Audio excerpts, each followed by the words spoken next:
آپ کو کوئی بھی بیجا پریشان کر رہا ہو تو یہ وظیفہ 10-15 سیکنڈ کا پڑھیں، انشاءاللہ فوری اثر کرے گا۔ آپ دیکھیں گے کہ کس طرح وہ دشمن ذلیل ہو کر آپ سے معافی مانگنے پر مجبور ہو جاتا ہے۔ الحمدللہ وکفی وسلام علی عبادہ الذین اصطفی، اما بعد فاعوذ باللہ من الشیطان الرجیم، بسم اللہ الرحمن الرحیم۔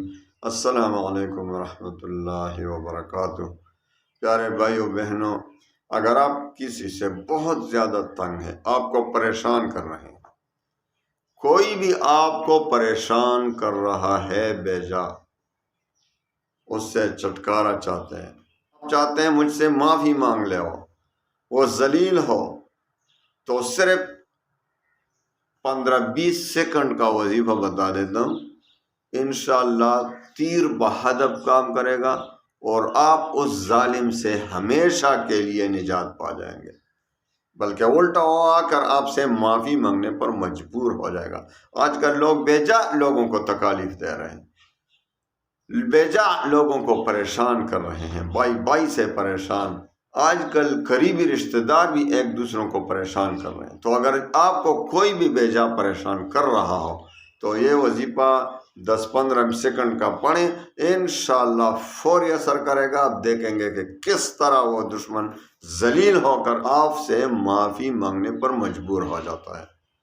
تو سب سے پہلے اجازت عام ہے، کوئی بھی اجازت نہ مانگا کرے، نہ کمنٹ میں نہ واٹس ایپ پہ، بلکہ اجازت میرے وظائف کے عام ہوتی ہے 2 شرطوں کے ساتھ: نماز کی پابندی، 5 وقت کی نماز کی پابندی، اور رزق حلال کی طلب۔